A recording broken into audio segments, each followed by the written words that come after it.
Hello ನಮ್ಮ Shivamogga. Hello S ನಮಸ್ಕಾರ. ನಾನು ಶಿವಮೊಗ್ಗ ವಿರೂಪಾಕ್ಷ ಮಾತನಾಡ್ತಾ ಇದ್ದೀನಿ. ಇವಾಗ ಶಾಂತಲಾ ಫೌಂಡ್ರಿಯಲ್ಲಿ ಜಾಬ್ ಇದೆ.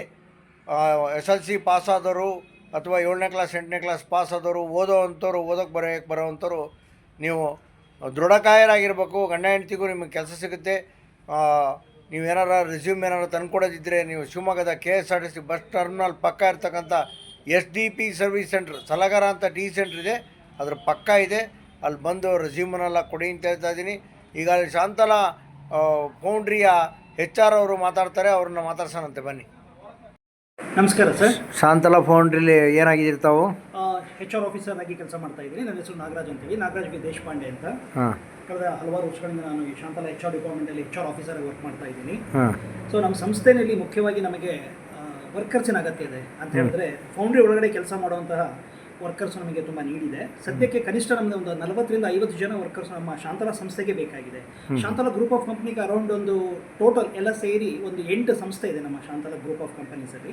ಒಂದು 300 ವರ್ಕರ್ಸಿನ ಅವಶ್ಯಕತೆ ಇದೆ. ಅದಲ್ಲದೆ ನಮ್ಮ ಶಾಂತಲಾ ಸಂಸ್ಥೆಗೆ, ನಮ್ಮ ಕಂಪನಿಗೆ ಮ್ಯಾನೇಜ್ಮೆಂಟ್ ರೆಪ್ರೆಸೆಂಟೇಟಿವ್ ಆಗಿ ಅಂದರೆ IMS ಇದೆ ನಮ್ಮದು, ಅಂದರೆ ಇಂಟಿಗ್ರೇಟೆಡ್ ಮ್ಯಾನೇಜ್ಮೆಂಟ್ ಸಿಸ್ಟಮ್ ಅಂತ ಹೇಳಿ. ಕ್ವಾಲಿಫಿಕೇಶನ್ ಅಂದರೆ ಇಂಟಿಗ್ರೇಟೆಡ್ ಮ್ಯಾನೇಜ್ಮೆಂಟ್ ಸಿಸ್ಟಮ್ ಅಂತ ಹೇಳಿದ್ರೆ ಅದರಲ್ಲಿ ISO standards, QMS, OSHAS, AHS, ANMS ಇವೆಲ್ಲ ಒಂದು ಕೂಡಿ ಒಂದು ಇಂಟಿಗ್ರೇಟೆಡ್ ಮ್ಯಾನೇಜ್ಮೆಂಟ್ ಸಿಸ್ಟಮ್ ಅಂತ ಕರೀತಾರೆ. ಇದಕ್ಕೆ minimum qualification diploma in mechanical ಅಥವಾ BE ಮೆಕ್ಯಾನಿಕಲ್ ಆಗಿರುವಂಥ ಕನಿಷ್ಠ ಒಂದು 5 to 6 years ಎಕ್ಸ್ಪೀರಿಯನ್ಸ್ ಇರುವಂಥ ಒಬ್ಬರು ಮೇಲ್ ಆರ್ ಫೀಮೇಲ್ ಕ್ಯಾಂಡಿಡೇಟ್ನ ಅವಶ್ಯಕತೆ ಇದೆ. ಹಾಗೆ ಕ್ವಾಲಿಟಿ ಆ್ಯಂಡ್ ಆಪರೇಷನ್ಸ್ ಸೀನಿಯರ್ ಇಂಜಿನಿಯರಿಂಗ್ಗೆ BE ಆಗಿರುವಂಥ ಒಂದು 5 years ಎಕ್ಸ್ಪೀರಿಯನ್ಸ್ ಇರುವಂಥ ಒಂದು ಕ್ಯಾಂಡಿಡೇಟ್ಗಳ ಮೇಲ್ ಆಗಿರ್ಬೋದು ಅಥವಾ ಫೀಮೇಲ್ ಆಗಿರ್ಬೋದು ಅವಶ್ಯಕತೆ ಇದೆ. ಹಾಗೆ ನಮ್ಮ ಮಷಿನ್ ಶಾಪ್ ಕ್ವಾಲಿಟಿ ಇಂಜಿನಿಯರಿಂಗ್ ಅಗತ್ಯತೆ ಇದೆ. ಅದಕ್ಕೂ ಕೂಡ ಡಿಪ್ಲೊಮೊ ಮೆಕ್ಯಾನಿಕಲ್ ನಾವು ಕೇಳ್ತಾ ಇದ್ದೀವಿ. ಕ್ವಾಲಿಫಿಕೇಷನು ಕನಿಷ್ಠ 3 ಅಥವಾ ಅದಕ್ಕಿಂತ ಹೆಚ್ಚಿನ ಎಕ್ಸ್ಪೀರಿಯನ್ಸ್ ಇರೋರಂಥ ಮೇಲ್ ಅಥವಾ ಫಿಮೇಲ್ ಕ್ಯಾಂಡಿಡೇಟ್ನ ನಾವು ನೀಡಿದೆ ನಮಗೆ. ಹಾಗೆ ಮಷಿನ್ ಶಾಪಲ್ಲಿ ನಮಗೆ ವರ್ಕರ್ಸಿನ ಅಂದರೆ CNC ಆಪರೇಟರ್ಸ್ಗಳದ್ದು ಕೂಡ ಅವಶ್ಯಕತೆ ಇದೆ. ಅದಕ್ಕೂ ಎಕ್ಸ್ಪೀರಿಯನ್ಸ್ ಬೇಕಾ? ಹೌದೌದು, ಕನಿಷ್ಠ ಒಂದು 2 years ಎಕ್ಸ್ಪೀರಿಯನ್ಸ್ ಅವರು ಇದ್ದರೆ ನಮಗೆ ಹೆಲ್ಪ್ ಆಗುತ್ತೆ. ಯಾಕಂದರೆ ಇದರಲ್ಲಿ ನಮಗೆ CNC VMC ಮಷಿನ್ಸ್ಗಳೆಲ್ಲ ಹೊಸ ಮಷಿನ್ಸ್ಗಳು ನಮ್ಮ ಶಾಂತಲಾ ಮಷಿನಿಂಗ್ ಅಂದರೆ ಶಾಂತಲಾ ಸ್ಪೆರೋಕ್ಯಾಚಿನ ಮಷಿನ್ ಶಾಪ್ ಸಪರೇಟ್ ಇದೆ ನಮ್ಮದು ಯೂನಿಟ್ 2ನಲ್ಲಿ. ಆ ಒಂದು ಮಷಿನ್ ಶಾಪಿಗೆ CNC ಆಪರೇಟರ್ಸ್ಗಳ ಅಗತ್ಯತೆ ಇದೆ.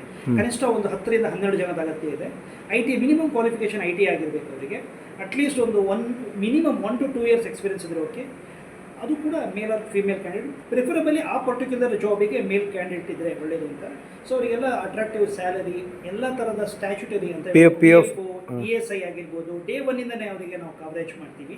PF ಮತ್ತು ESI ಮತ್ತು as per MW minimum wages ಏನು ಇದೆಯಲ್ಲ, ಸರ್ಕಾರದ ಏನು ಆದೇಶದ ಪ್ರಕಾರ ನಾವು ಕನಿಷ್ಠ ವೇತನಕ್ಕಿಂತ ಸ್ವಲ್ಪ ಹೆಚ್ಚಿನ ಸಂಬಳನೇ ನಮ್ಮ ಸಂಸ್ಥೆಯಲ್ಲಿ ಅಟ್ರಾಕ್ಟಿವ್ ಆಗಿಂತ ಸಂಬಳ ಕೊಡ್ತಾ ಇದ್ದೇವೆ. ಸೊ ಇವೆಲ್ಲ ನೀಡು ನಮ್ಮ ಸಂಸ್ಥೆಗೆ ಒಂದು ಇಷ್ಟು ರಿಕ್ವೈರ್ಮೆಂಟ್ಸ್ ಇದೆ. ಜೊತೆಗೆ ಒಂದು ಸೀನಿಯರ್ ಮೋಸ್ಟ್ ಪೋಸ್ಟಿಗೆ ಕೂಡ ಒಂದು ರಿಕ್ವೈರ್ಮೆಂಟ್ ಅಂತ ಹೇಳಿದ್ರೆ ಆಪರೇಷನ್ಸ್ ಹೆಡ್ಡಿಗೆ ಕೂಡ ನಾವು ಒಂದು ನೋಡ್ತಾ ಇದ್ದೀವಿ.